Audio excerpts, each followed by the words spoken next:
Before we get to our show, here is a podcast we think you're going to love. Are you fascinated by true crime like us? If so, check out our podcast, Crime Divers, hosted by me, Jill. And me, Laura. Look out for new episodes every Tuesday when we discuss true crime from around the world. So what are you waiting for? Come join us as we dive in.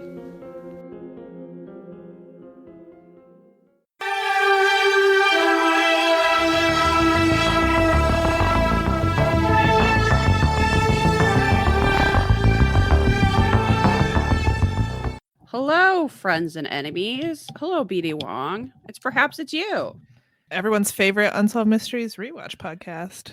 I'm Liz. I'm Samantha. And we're still here at the end of the world. Just clinging to the last vestiges of hope. Oh, we're not clinging very hard. I feel like I'm hanging on by a thread. I don't know. I don't know about you, but... They made these like new Kids in the Hall sketches. I'm sure Samantha doesn't know what I'm talking about, but there's one where Dave Foley is like a radio DJ and he just keeps playing Melanie's Brand New Key over and over again during the apocalypse for like apparently no one, just like in a bunker somewhere in his little radio station. It's the only record he has left.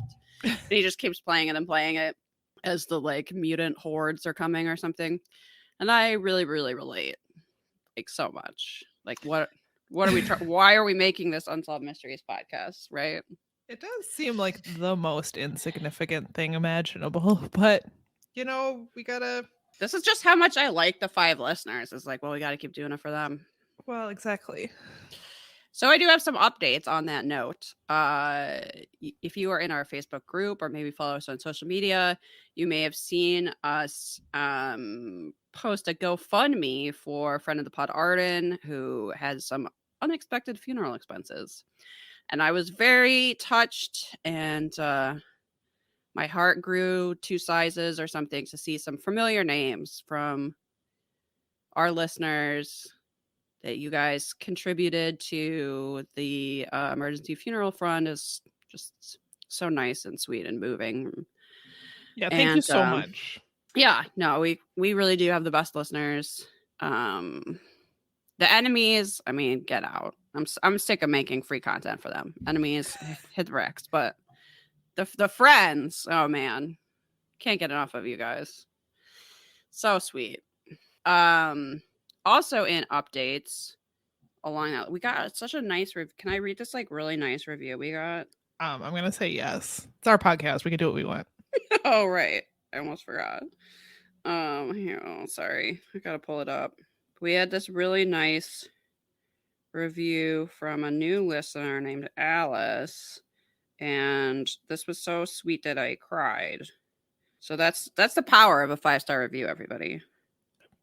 Okay. This is from Alice Stacks, who's apparently no relation. 5 stars. 5 stacks for a protection spell. Witch aunties.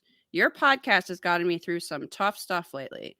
I love the unapologetic care for humanity and our Mother Earth in the face of some pretty rough times. I dug around a graveyard and found these 5 Robert stacks to give you. I also would like to request that you cast a protection spell for me and all the other genderqueer folks out here.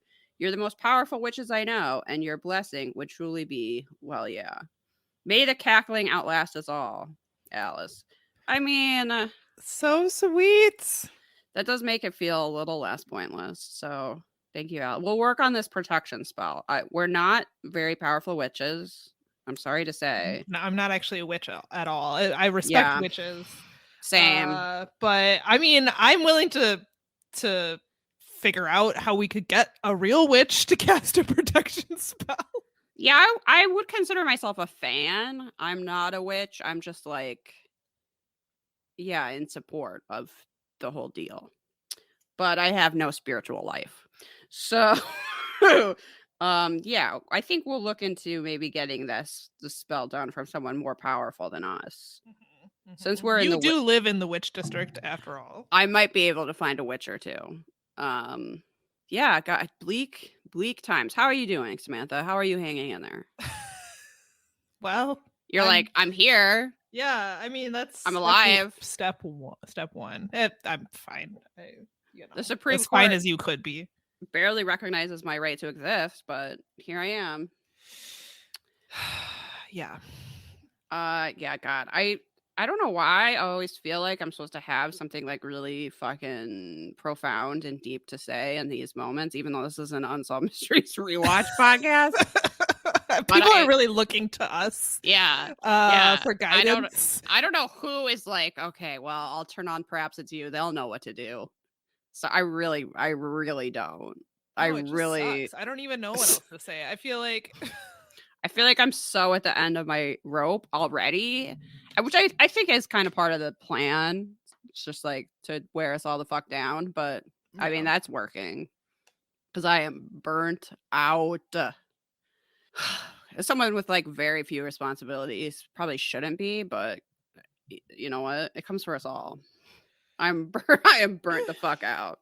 Yeah, I have very little left to be honest, but you know, what I have left I'm giving to our 5 listeners, so Yeah, exactly.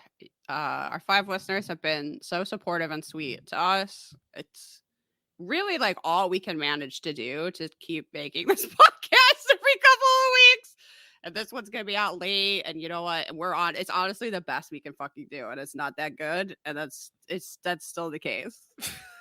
there's nothing more to say about it. This is the best I can do. This is really the most effort we can put forward at this time, and the highest quality products that we can achieve. And you can go like, well, that's not very good. It's like, well, it's also free. So if you're listening to this podcast and you don't support abortion rights, I'm gonna just need you to fuck off. You're not allowed to listen to this anymore. We really don't actually need your download. So. This podcast is pretty much like an abject failure. So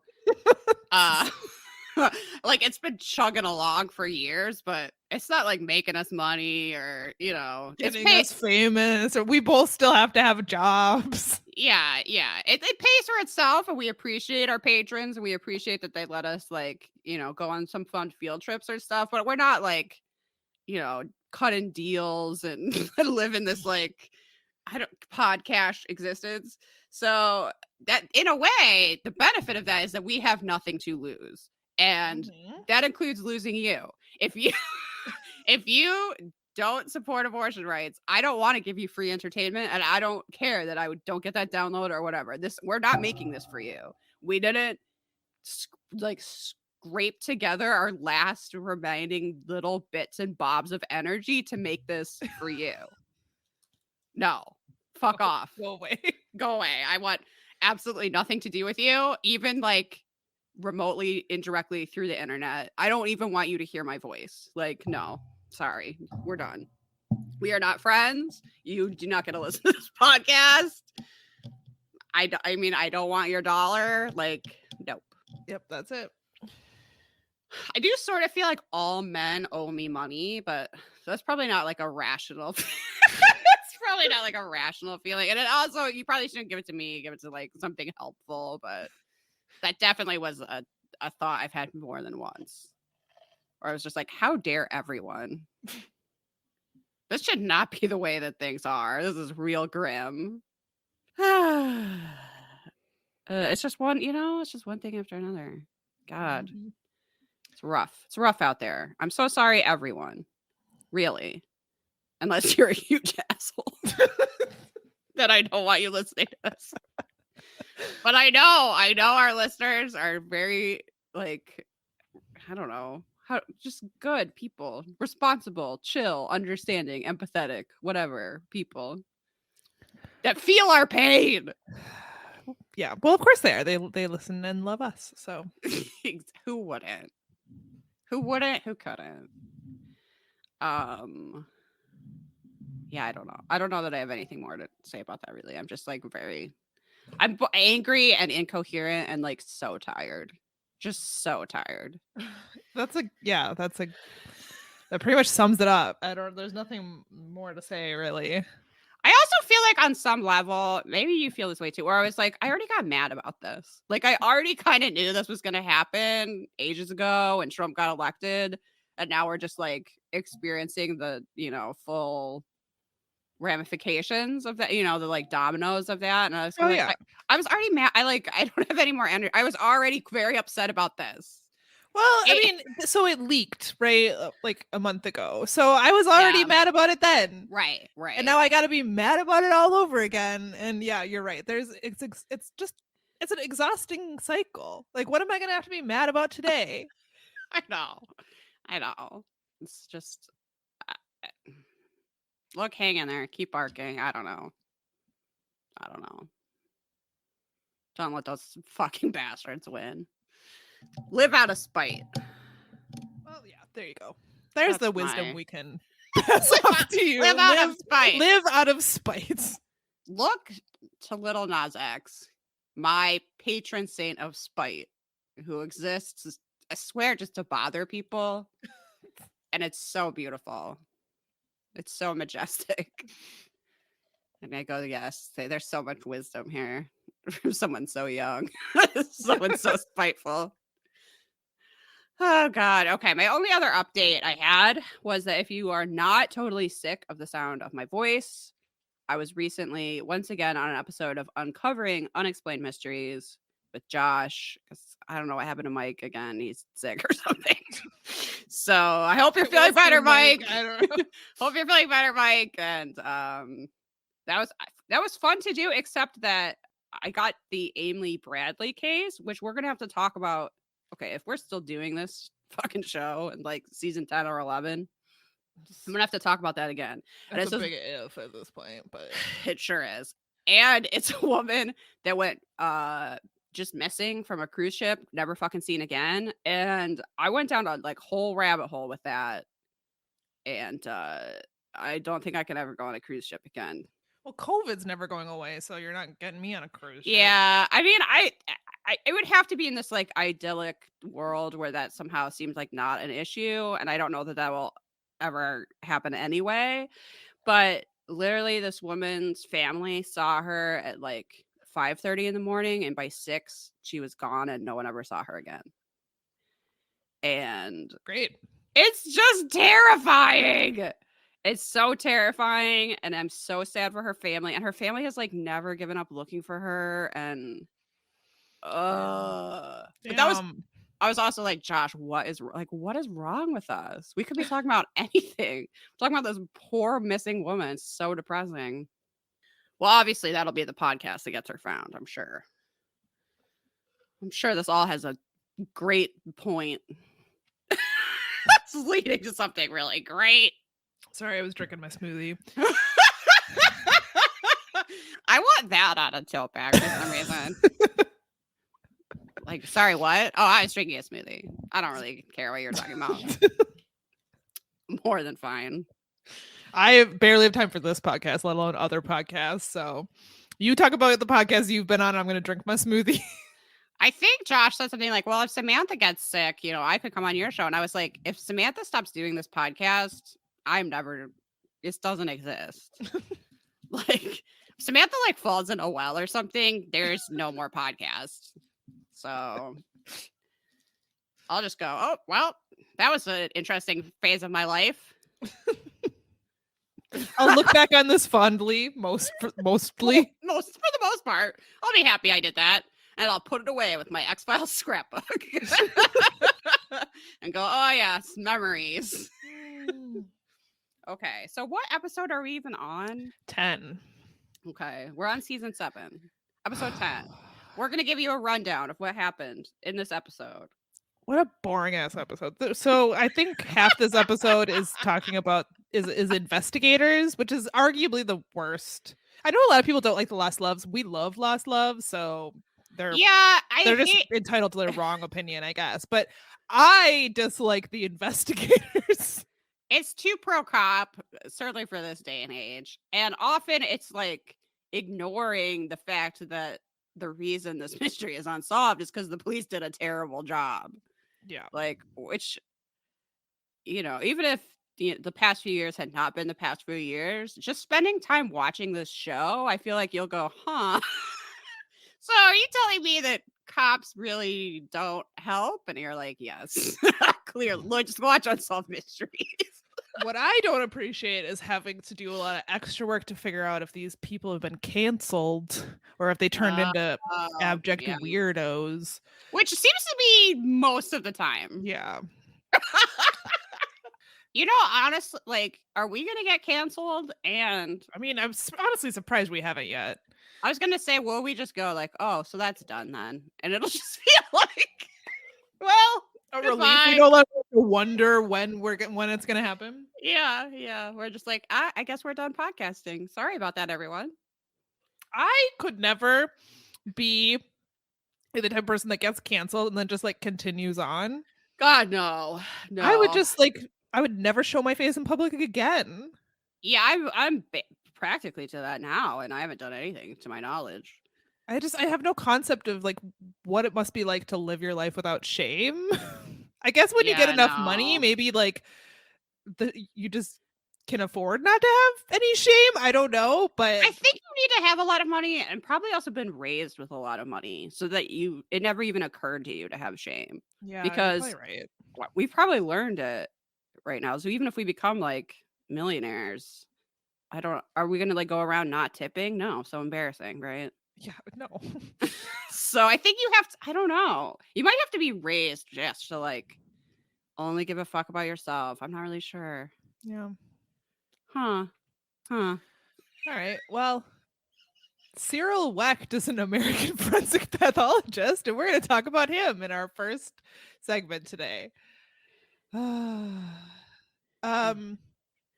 Look, there's psychic powers in this, baby. Yeah, well, he doesn't have any psychic powers, but the folks that you are talking about have psychic powers. You're right. I'm already skipping to the second segment. I'm sorry. Go ahead. To my knowledge, Cyril Wecht isn't a psychic, but I don't know for sure. He doesn't say he's not. I'm already looking at my notes for the second segment and not letting you talk. My apologies. So Cyril Wecht has been the president of both the American Academy of Forensic Sciences and the American College of Legal Medicine and headed the board of trustees of the American Board of Legal Medicine. He served as the county commissioner and county medical examiner in the Pittsburgh metropolitan area, and he is perhaps best known for his I took, by the way, this is not from Unsolved Mysteries. I took this off of Wikipedia because I wanted to know what he's been up to. He's perhaps now best known for his criticism of the Warren Commission's findings concerning the assassination of John F. Kennedy. Okay. So if you're curious about that, in 1972, Wecht was the first civilian ever given permission to examine the Kennedy assassination evidence. And it was Wecht who first discovered that Kennedy's brain and all the related data in the killing had gone missing. He also, I guess he like associated himself with Roger Stone. Like him and Roger Stone made a documentary about the Kennedy assassination. So I don't know. Do it that way you will. In this episode, we are talking about him as the quote real life Sherlock Holmes, according to Robert Stack. Wecht says that he enjoys the intellectual challenge of investigating deaths and that he also enjoys helping people. Robert Stack says that in 1993, a man named Seth Floyd was found hanging by the neck in his county jail. The authorities said it was suicide, but Dr. Wecht proved it was murder. He also helped a doctor who spent several years in prison for murder prove that the deaths attributed to him were accidental, and his conviction was overturned. Also, the death of 8-year-old Tanya Palmer, which was initially thought to be an accidental drowning, at least according to her mother's boyfriend, who was watching her at the time. Oh, shit. It turns out that the boyfriend murdered Tanya. He drowned her in the bathroom, and Dr. Wecht was able to prove that. Can you imagine? No, I really can't. It's horrible. It's horrible. Obviously, she should be allowed to drown him, right? Yeah. Well, I mean, I'm gonna say I don't really believe in the death penalty, but I'm gonna say yes. Yeah, I mean, no, that's where I am too. I don't agree with the death penalty. The state should not be allowed to kill people. Okay, there's the distinction. However, this mother, out of vengeance, right. I say yes. Actually, yeah, I completely agree. So there is, however, one case that continues to haunt him. And And Robert Sachs says, perhaps we, the viewers, can provide Dr. Weck with the clue that could help him finally solve this controversial case. And I don't know why I found that so funny. I was kind of like, if this dude, who's apparently like this well-respected, very successful physician slash medical examiner can't can't solve this case, me on my couch eating Cheetos is gonna be able to provide that one clue that finally solves it. That's the dream. Samantha, don't take that dream away from us. Obviously, I'm going to be watching a fucking 20-year-old episode of Forensic Files. And somehow, be like, You're gonna have the eureka moment. Yeah, and well, I'll call be the like, call center and wait a minute. That's solve the this. case. That's this house, which that means. And then I find the clue. I like dig a bullet out of a wall, and I'm like, see, he's innocent. Yeah, that would be great. So the mystery is it's the death of Jack Davis Jr. 20-year-old Jack Davis Jr. of Penn Hill was a sophomore at Indiana University in Pennsylvania. On the night of Friday, October 16th, 1987, he attended a party with his fraternity brothers. Later that night, he went to some taverns in the downtown Indiana area. He never returned to his apartment. This is very weird.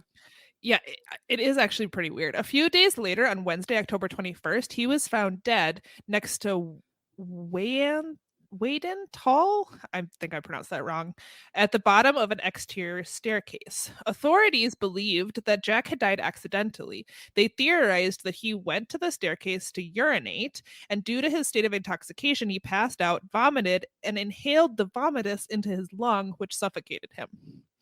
The original pathologist ruled that his death was an accident, determining that he died early Saturday morning. However, Jack's family was not convinced of the official scenario, and 2 years later, a friend told them to contact pathologist Dr. Cyril Weck to help with the case.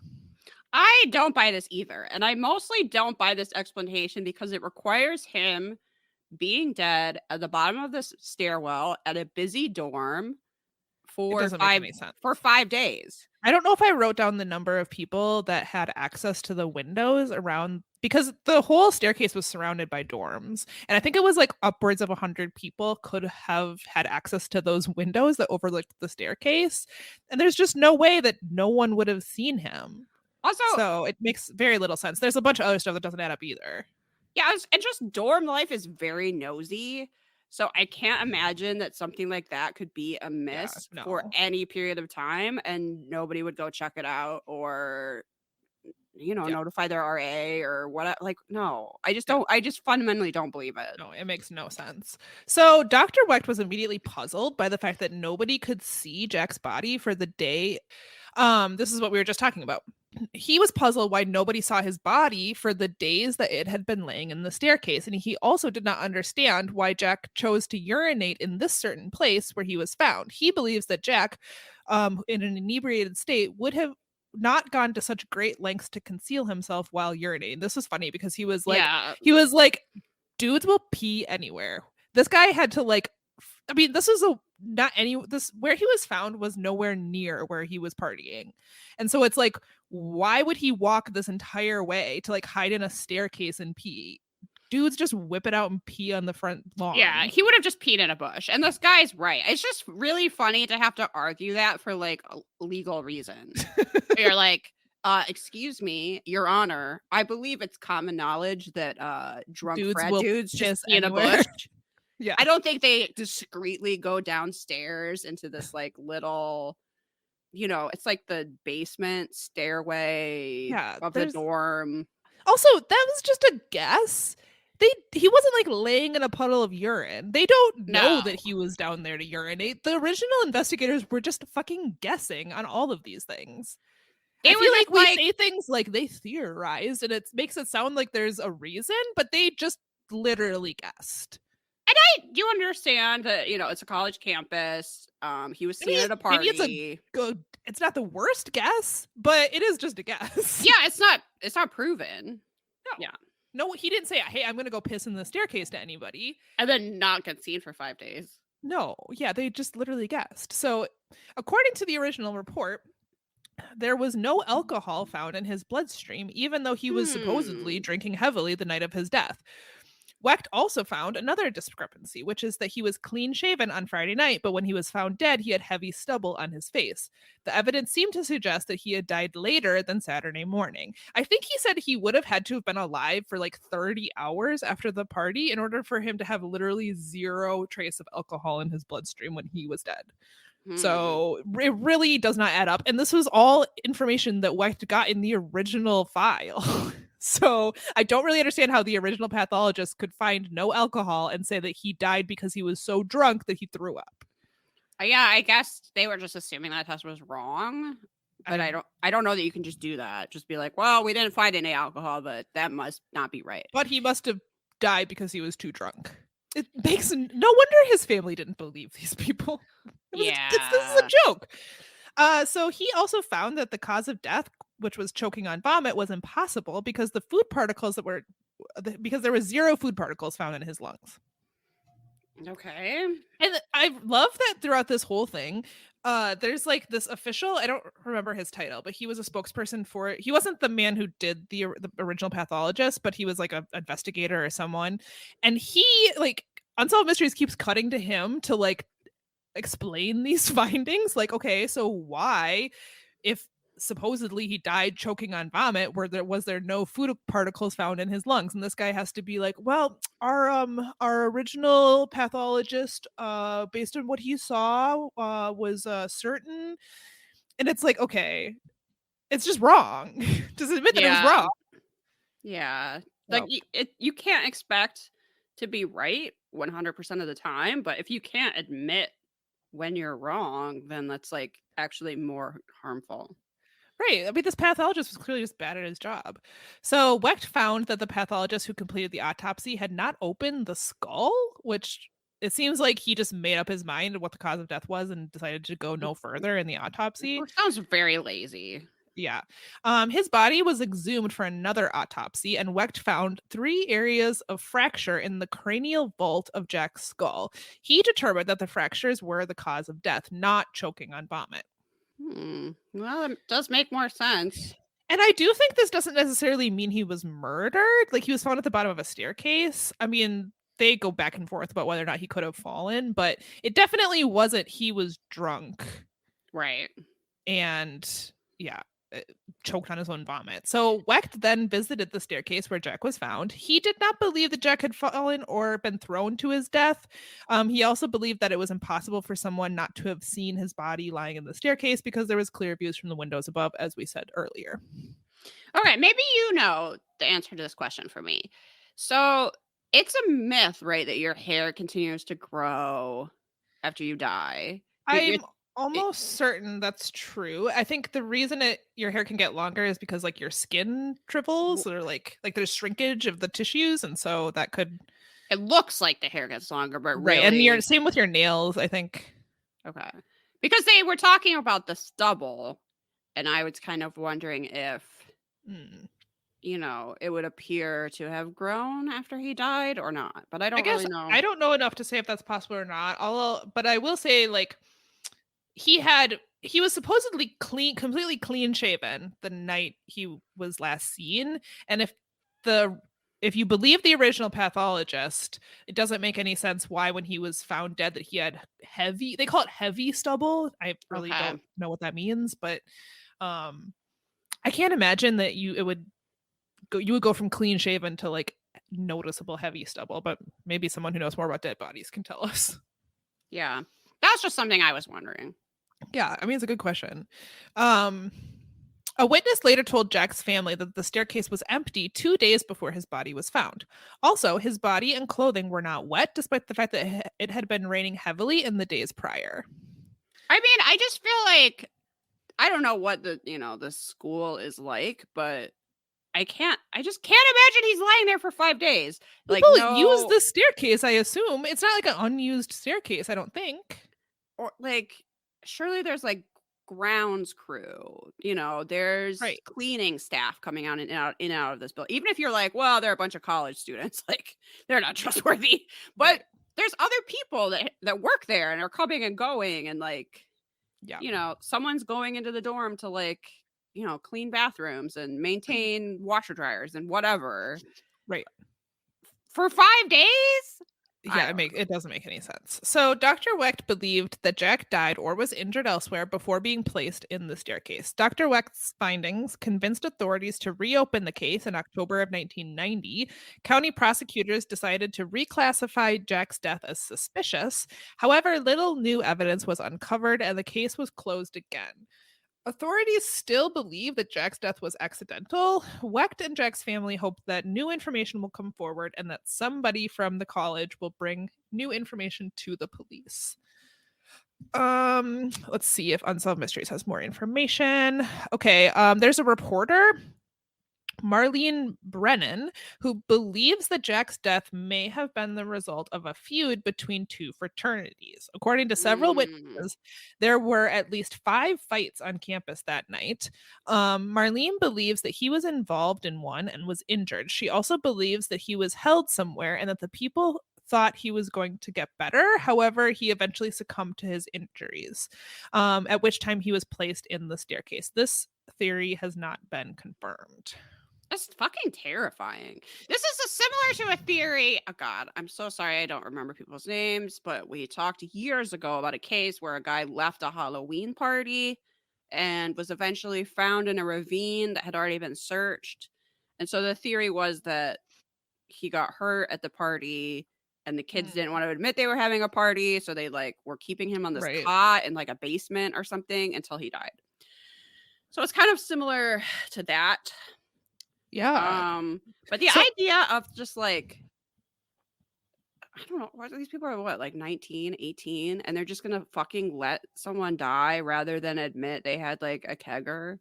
Right, and got into a fist fight or something. It's like, just so sad. Yeah, it's really sad. So more information that this Marlene person drummed up. In interviewing several students, she learned that Jack's fraternity was not officially recognized by the university, and it allegedly was frequented by several unsavory members. His quote big brother in the fraternity was allegedly a major cocaine dealer on campus. It's not known if his fraternity brothers were involved in his death. Weird detail is that a bartender was charged with serving drinks to Jack the night that he was last seen. Jack was a minor at the time of his death. The charges against the bartender were later dropped when a witness could not identify him in court. Yeah, so according to Unsolved Mysteries, this is still unsolved. After the case aired, the telecenter was contacted by the current district attorney of Indiana County, who pledged to follow up on any new leads that may be developed by the program. However, it's not known if any were produced. In 2005, Jack's family was contacted by a retired Indiana Borough police officer. He claimed that Jack had come to him for protection just 2 weeks prior to his death. It is not known why he did not contact them or the police sooner. Really? Marlene believes that Jack was attacked by someone he knew. Despite the new lead, the case remains a mystery. Yeah, that's right. That is mysterious. It's so weird to me to think that like people like these young college students would have like major enemies, but I mean, you enemies, you know who you are, and you better not be listening to this podcast. I mean, Liz has many enemies, but the enemies I made in college are the enemies I keep for life. Would any of them murder you though? I mean, I don't know, bitch. I mean, are we talking like enemies? Like they're gonna come and slit your throat? Or just like people that didn't like you? There was definitely a person I was like genuinely scared of. Oh, okay. But I don't know that she would have slit my throat. But you never know, though. Well, she wouldn't have, so I mean, I stand corrected.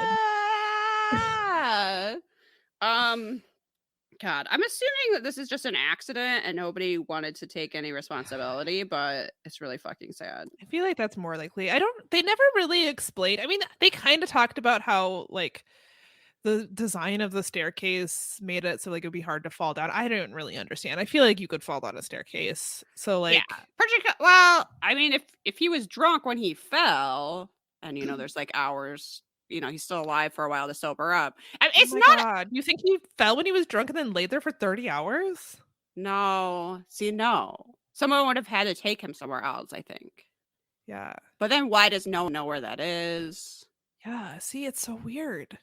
Like, is he in the bottom of some frat and they didn't want to admit he was there because they didn't want to get in trouble for hazing or something? Yeah, and they end up they hope he's gonna get better, and he ends up dying, and then they dump his body in the stairwell. Yeah, I don't know. Oh, God, that's horrible. The frat thing is kind of interesting. I hadn't thought about that angle, and that maybe it was like a hazing thing, or I mean, the frats at my school were so lame that they definitely were not getting into like actual fights, Yeah, same. but I'm not actually surprised that that happens. I just hadn't really thought about it. I don't know. What a bummer. Yeah. His poor parents too. Like, oh, we lost our son, and we were told that he was choking on his own vomit in the stairwell. Even though that clearly is impossible. Yeah.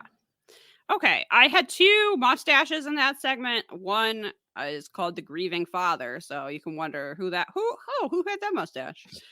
There was also a cop mustache I called the undertuck because it was like, Okay, that was a pretty sizable mustache, if I remember correctly. yeah, and I was like, that part of his face was like recessed. Like his lips were like really more forward, his nose was more forward, and then the His face grew around the mustache. yes. So it's the undertuck. Okay. I don't know why I find that unsettling. It is it was an unsettling mustache, honestly. Okay, so I have the unexplained for this next segment. This is Tales of Psychic Connection from Beyond the Grave. Okay. Now we hear about 3 people who were researching their genealogy only to experience unexplained phenomenon. In 1948, 8-year-old Hank Jones snuck down to the basement to look through an old steamer trunk full of his family relics. It was like old photos, documents, wills, stuff like that was stored in there. And when doing this, sparked a lifelong interest in his ancestry and like researching family trees. So that guy went on to be the author of the book Psychic Roots and was supposedly one of the leading genealogists in the country. He devoted his life to researching family trees.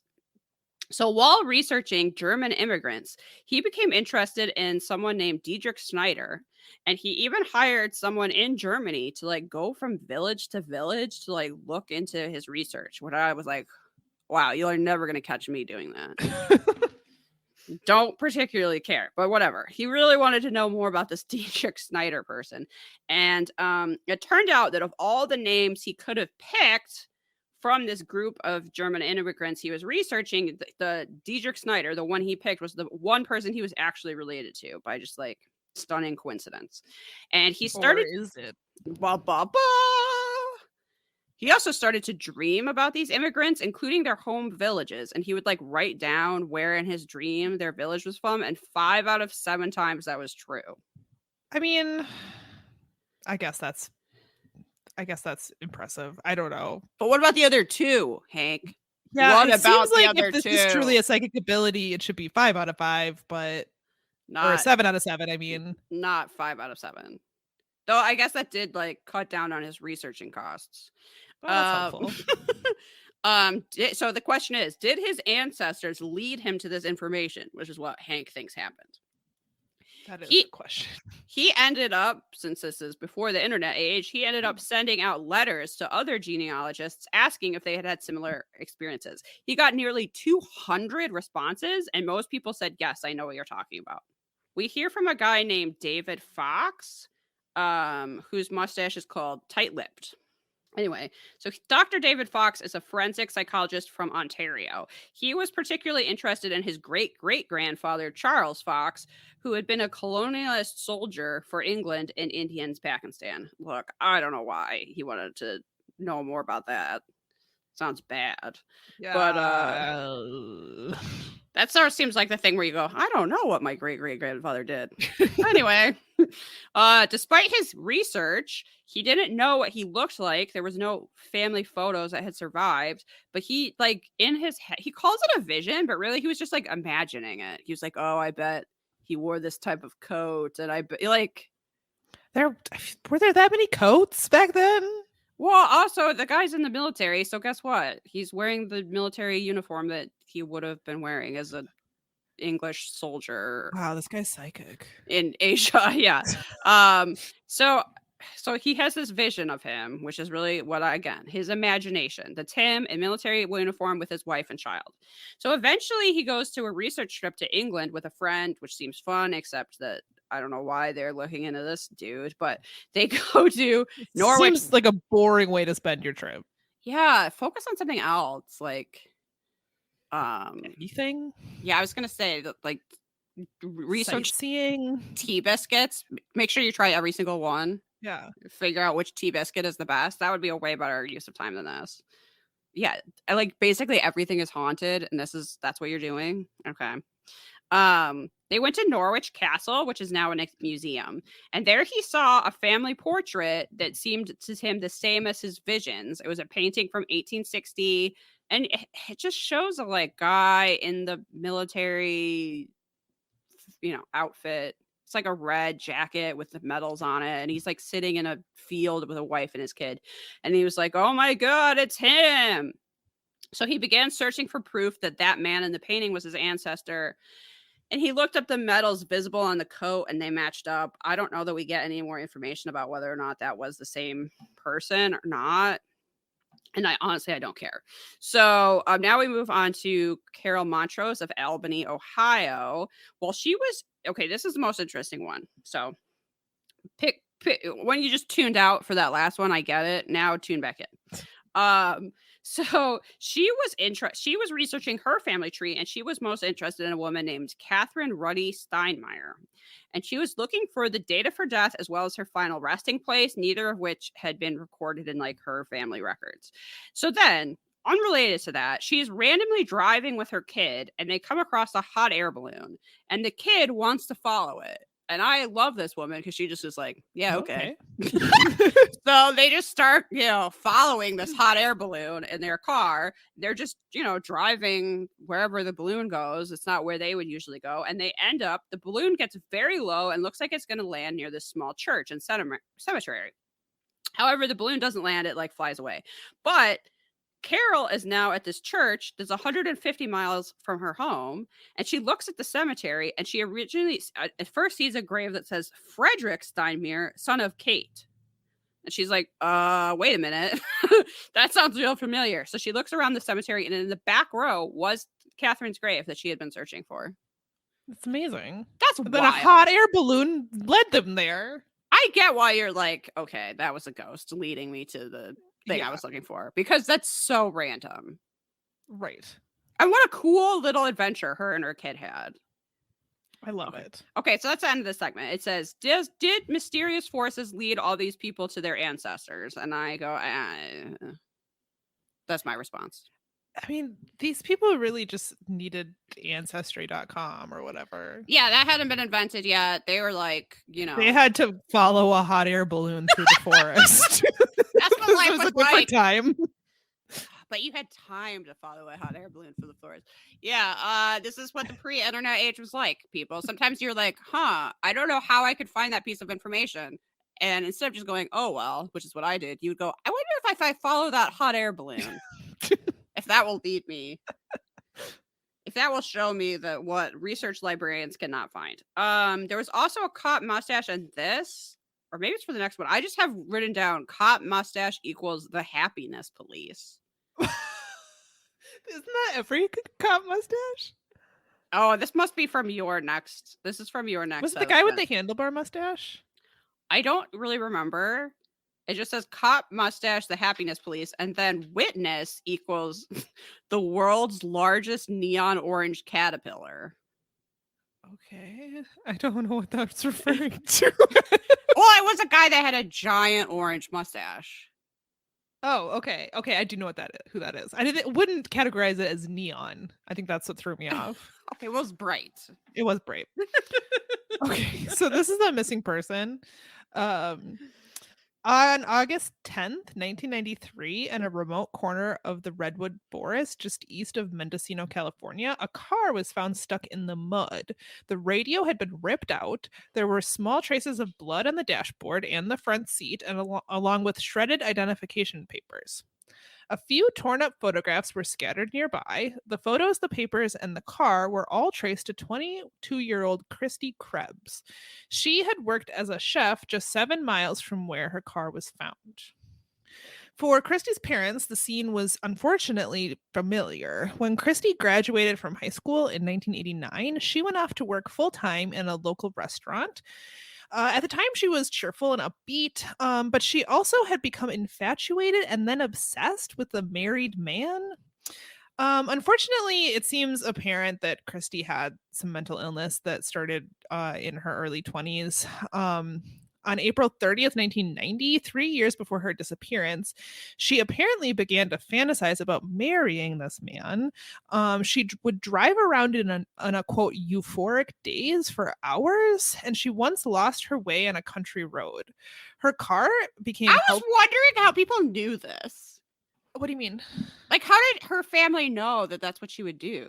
That that's what she would think about? Maybe that she told them? I guess I don't know.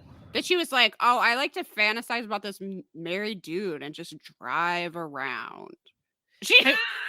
I would have kept that to myself personally, but I didn't think about this while I was watching the show, but you're right. This is not something I would ever admit to, but I mean, I'm sure it would be hard to miss. It sounds like she was having manic episodes, and I feel like it would be hard to not notice. I'm sure she couldn't hide it from her family, but yeah, I guess I don't know how you would know that she was just driving around alone, euphoric and fantasizing about this man.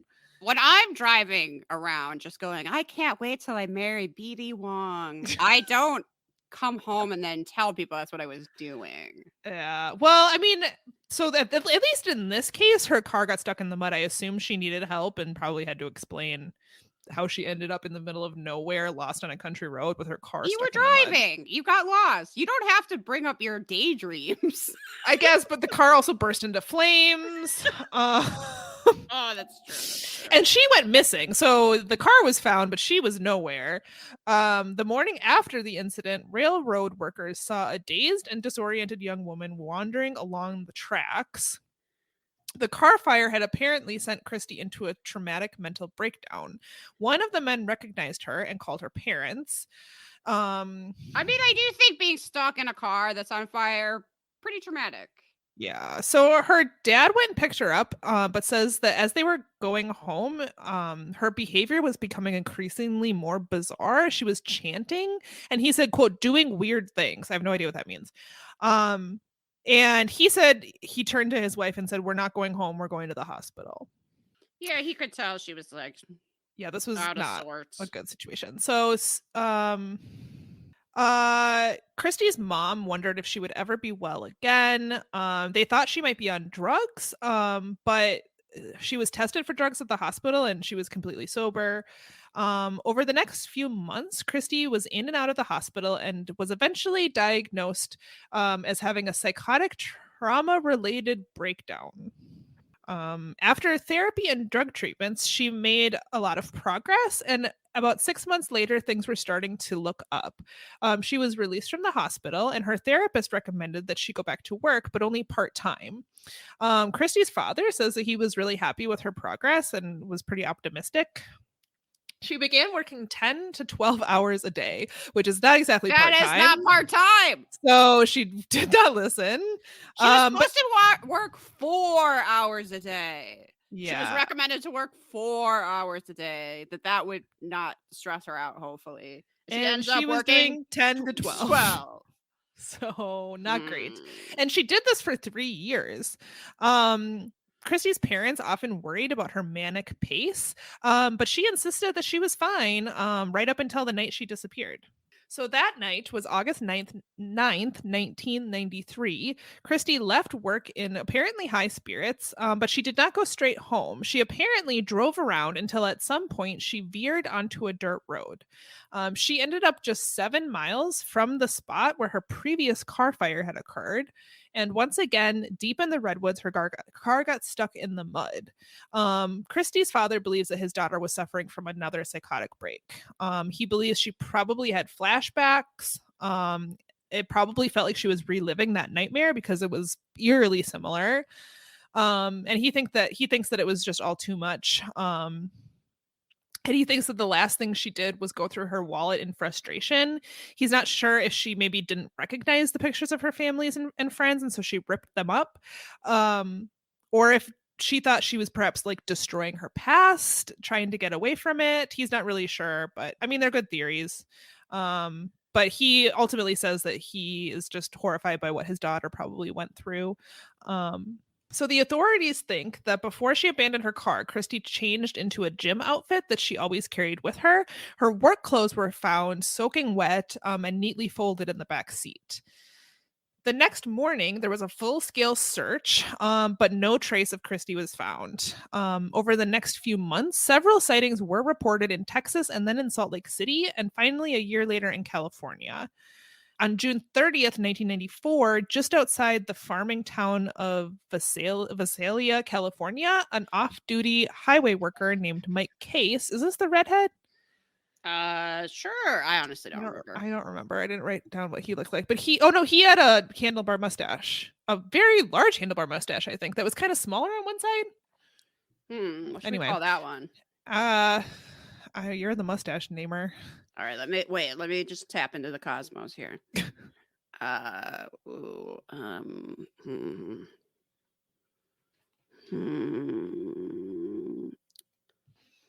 The universe says that mustache is named the thoughtless appendage.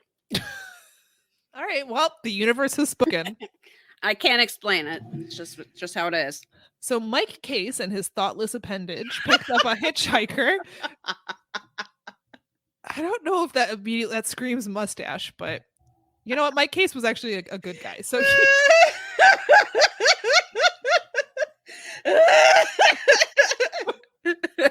it's very funny when you say it. Well, when you say it like that, it sounds a little bit suspect. But anyway, look, I'm just a conduit. I can't be held responsible for the mustache names. They are what they are. It came from the universe. Yeah. So anyway, he picked up a hitchhiker who he says looked just like Christy. He said it was about 300 miles south of the spot where her car was abandoned. At first, he thought that she could be on drugs because she was acting very strangely. But after he started talking to her, he knew that probably she was actually just in quote a world of her own. He said he did notice that there were 2 slash marks on her wrist, and he asked her about it, and she said that she said quote I had a breakdown. So Mike dropped Christy off at an intersection near Hanford, California. A week later, he read an article about Christy's disappearance and contacted her parents. They immediately sent photographs, which he reviewed, and he was convinced that the person he picked up was Christy. So Christy's mother is hopeful that Christy is still alive. Her parents now believe that one of the most credible sightings is from a woman who picked up a female hitchhiker between Salt Lake City and Park City, Utah. The woman was able to describe details about Christy's clothing that had never been released to the public. And let me see. Sorry, I didn't have the Unsolved Mysteries wiki pulled up. I wanted to see if there was an update. I feel like there wasn't. Samantha, how dare you? Christy Krebs, Unsolved Mysteries. I'm sorry that Christy's name sounds like a SpongeBob SquarePants reference. It really does. Okay, so there's a long update on Unsolved Mysteries wiki. All right, buckle up. So this is Unsolved. After the broadcast and several re-airings of Christy's case, police received several reported sightings of her in various places, including Mississippi, Iowa, and across the Midwest. One witness said that she told him she was headed to Santa Cruz. Her uncle had once lived in Santa Cruz, so this could have been credible. However, none of the sightings were ever confirmed to be her. One of the most credible sightings, according to Christy's family, was a woman named Alicia Larson, who picked up a hitchhiker on August 11th, 1993, 2 days after Christy disappeared. She believes that the hitchhiker was Christy. Alicia saw the woman hitchhiking near the intersection of Interstate 80 and another highway in Salt Lake City, Utah. She thought the woman was at a dangerous spot on the road, so she agreed to pick her up. When the woman got in the car, she said, "You're looking at the happiest girl in the world." This was a phrase commonly used by Christy. During the Oh. ride, the woman, who identified herself as Chris, which was Christie's nickname, said that she had fallen in love with a trucker she had recently met. The two were going to meet in Amarillo, Texas, where they were going to get married. She also said she was afraid of the police and could not go back home because it would put her parents at risk. Alicia did not believe the story. She believed that the woman was, quote, in a world of her own, which is also what the truck driver said. She later dropped her off near a McDonald's in Park City, Utah. As the woman got out of the car, she said, "Burger King is better." That's not true. It's not. It's Christy! not, but that's an interesting detail. So Alicia did not think anything of the encounter until several months later when she saw Christie's missing persons flyer at a truck stop. Alicia described pink shorts and other gym clothes, which were identical to the ones that Christie was believed to have been wearing when she disappeared. Alicia also described the woman's walk, smile, and other mannerisms, which matched Christie's. Furthermore, Alicia said that the woman was, quote, euphoric, and, quote, the fantasy type story that she seemed that she told seemed to match the one that Christie would often tell. Finally, Christie was working at Burger King before she disappeared. So, okay, so that's the reference. If Christie was Oh. still alive today, she would be in her 50s. So this sighting of Christie does sound That legit. sounds very credible. But it also happened 2 days after she disappeared. So Oh. really, I mean, at a Mhm. certain point, it's no longer that helpful. But it's interesting. I mean, obviously, Christy didn't die where her car was found, so she went somewhere. I guess she went to Utah. I don't. It's just it sucks. Like, what happened to her? Yeah, I was gonna say, why would she be wearing the same clothes that she went missing with? But it's only been a couple of days. It was only 2 days later. God, yeah, maybe she did fall in love with a trucker. I thought she couldn't go home for some reason. Yeah, maybe. Maybe she's out there with her trucker, living a good life. I hope so. I feel like that's Yeah. not the case, but I don't think so either, but I'm gonna hope that yeah. it all worked out. Poor Christy. Poor family. Christy's family. What? It just sucks. It sucks because you know that she's out there, probably alive, and you have no way to find her. Yeah. So Also, she thinks Burger King is good. So that's a cry for help. yeah, definitely. Burger King is terrible. Although you can get ices there. It's their only redeeming quality. Their fries are real bad. They're so bad. Why are they so bad?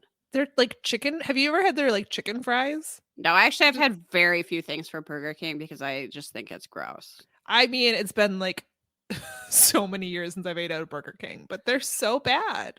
So bad. Huh. They're not a McNugget, that's for sure. Well, okay, I had not been to a Burger King in maybe like 20, 30 years. And then last October, I got inspired by the purple stuff to go because they were doing ghost pepper nuggets Oh, right. for Halloween. And I was like, whatever. I want to try these ghost nuggets. So we went to a Burger King, and Mac asked if they had them, and they were like, yeah, we got nuggets. Well, they turned out to just be like The regular nuggets. ones. And then the rest of the food was terrible. Obviously, it's Burger King. So we were like, well, that's the worst dinner. Then we just had to eat our food that was not what we wanted, and we were miserable. But anyway, I'm just deflecting because I don't want to think about how sad this story is. It's awful. Okay, we've got one more. We've got a lost love. It doesn't get any happier though. This is the story of Walter Thomas, who after his father passed away in 1993, he was also, there's a lot of people looking through family papers in this episode, but his father passes away, and then he does what Robert Stack acts like this is a very common thing that happens after somebody dies, and maybe it was, but it's just like he has his father's lockbox, and he like gets his family around to like see what's in the lockbox, which is like, you know, a will and birth certificates and stuff like that, right? It's like the family's important papers. But what they were surprised to find in there was a birth certificate for a brother he never knew he had. Yeah, this is wild. Would be quite a surprise. It is funny to me that Robert Stack goes on at length about how every family has a mysterious box. I was like, yeah, I don't think my parents have it. He's like, everybody wants to look through that box. And I was like, I don't. It's like, what are you talking about? Everybody has a mystery box? I mean, I guess just like so many things are electronic now. This probably doesn't apply, but I guess maybe you would keep it all in your like bank deposit box. I So guess, but it's like not a secret.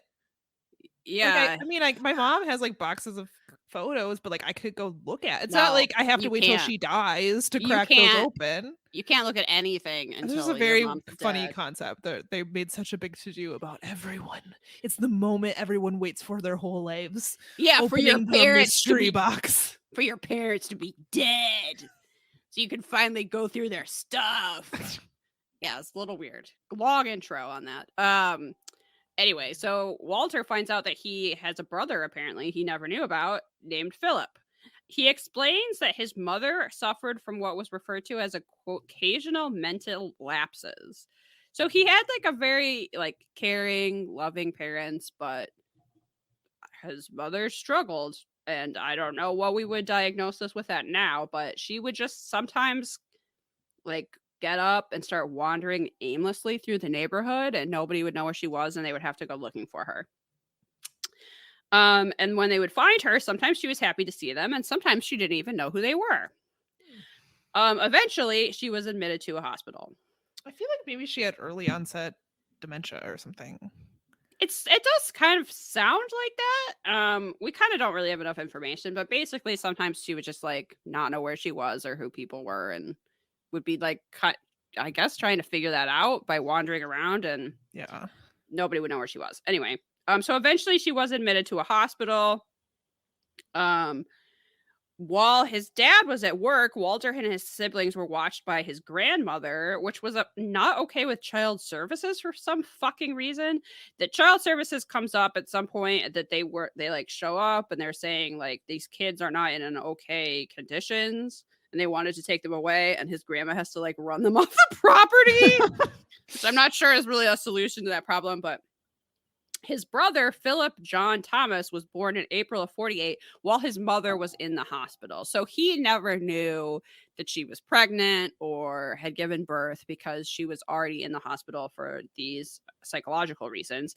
And it also explains why the child was given up for adoption. Like, the mom was really in no place to care for an infant. The grandmother is clearly already overwhelmed with the Walter and his siblings, and the dad is working, right? Like, who's going to take care of this baby? So, reluctantly, that child was given up for adoption. So now Walter is trying to find his brother. However, all the adoption documents have been sealed. So he was appearing in like newspaper articles and on television trying to like catch his brother's attention. Eventually, he located an old neighbor named Phyllis who knew Philip as a child. And her story was that she had grown up in a foster home under the care of a woman named Mary Teft, and that Philip had also lived there for a few years before he was adopted. So she had bonded with him sort of as a brother in this foster home, but then he was adopted one day and she literally never saw him again. So that's really sad. Unfortunately, when the segment is done, we get an update. We learn that a private investigator discovered that Philip died in 1989 at the age of 41. So great. He was already dead. He never got to know Walter or his family. Yeah, sucks. Really sucks. Cool. Okay, that's the end. Finally. Yay! So let's rate it. Okay, mysteriousness? Honestly, pretty mysterious. What the fuck happened to Christy? Where is Christy? What the fuck happened to the college student? I already don't remember his name. Jack. Yeah, what happened to him? What happened to these people? And did a hot air balloon lead that woman to the forest to her long lost ancestor? Yes, that's fucking weird as hell. What are the odds of that? They seem very slim. Yes, they do. Someone work out what the odds of that would be, because I'm guessing it's 1,000,000,000 to 1. Yeah, super mysterious. Thumbs up. Super mysterious. Reenactments? I mean, fine, unremarkable. Yeah, I guess they're okay. Nothing really stood out. No, thumbs down, I guess. Yeah. Fashion. Again, nothing. We even have these things from like the older past, and we still didn't really get any good clothes. No, I'm not really into it. No, thumbs down. Robert Stack? Obsessed with old lock boxes? Weird. Robert Stack. Yeah. Weird. It did kind of make me want to go get a safety deposit box, which I don't have. I feel like you should have a mysterious chest of mysteries that can only be opened after your death. That actually sounds great. You're right. So start working on that.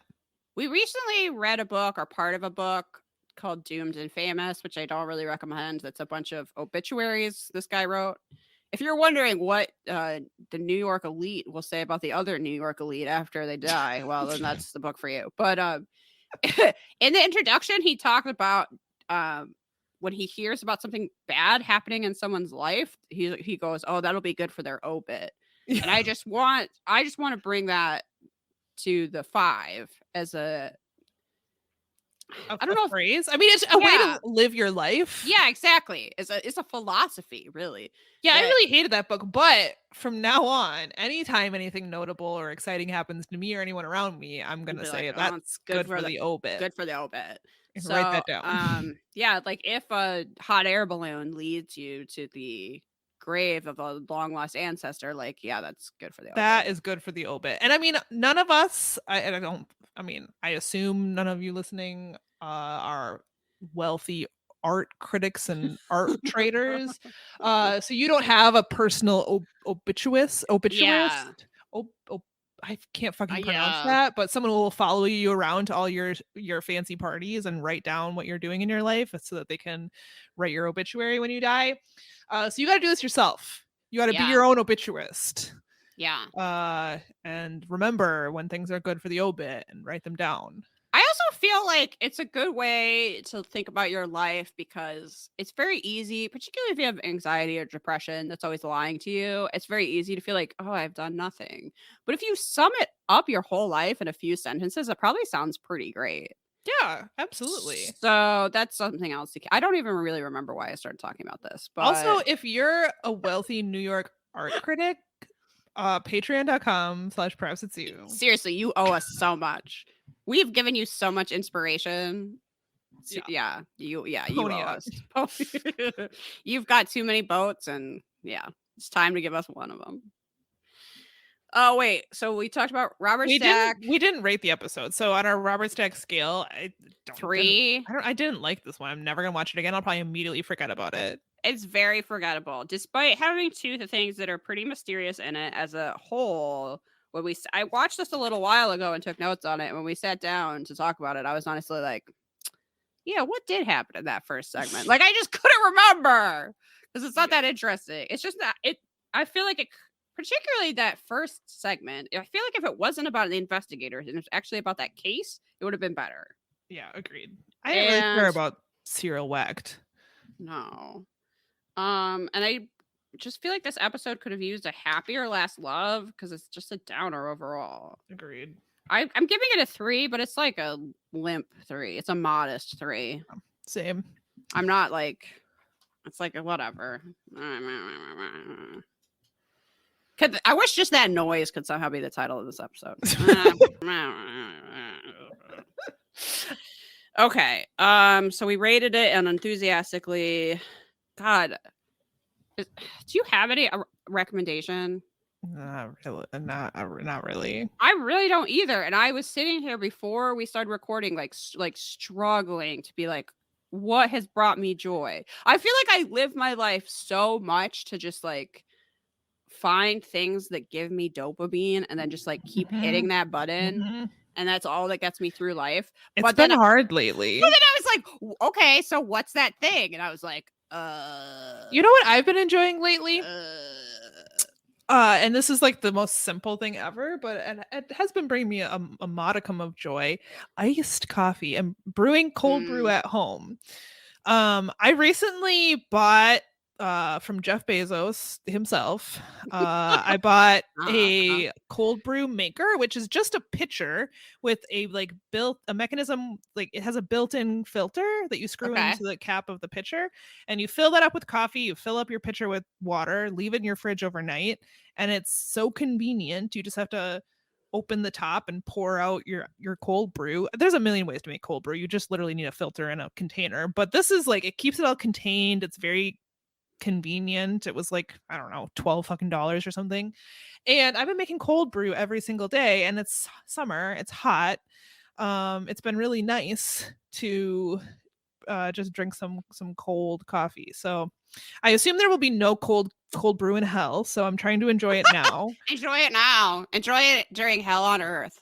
And I don't know why I was this year old. This year is old. I've been in the coffee biz. I was in the coffee biz for a long time. I don't know why I just found out that they make these specially designed pitchers for cold brew. But if you didn't know that that was a thing and you like cold brew, you should get you one because it's very easy. And Lord knows I need the caffeine. My mom makes, I can't have it sadly, but my mom makes a very great iced coffee recipe that basically tastes like coffee ice cream.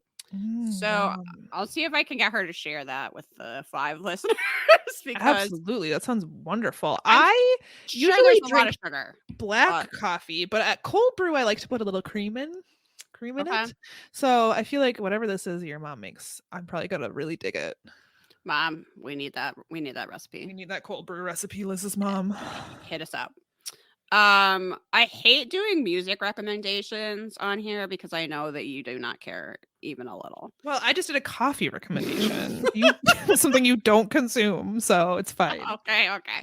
But I'm gonna make a recommendation to any of the 5 listeners that, like me, really likes a sad song.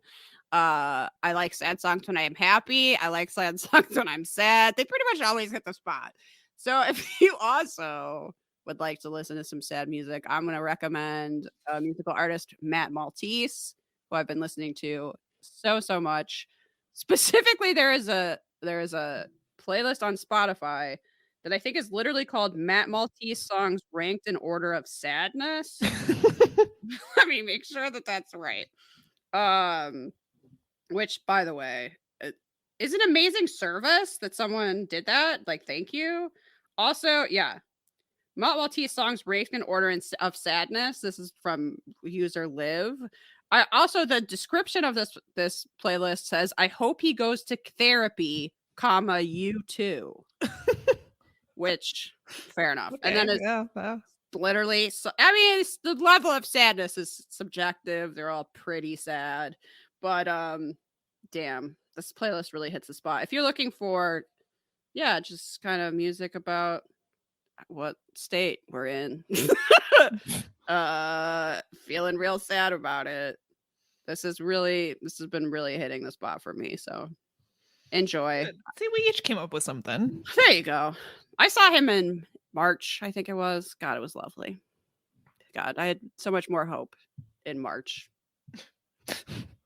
Yeah, there you go. We both came up with something. I'm sure everybody is very proud of us.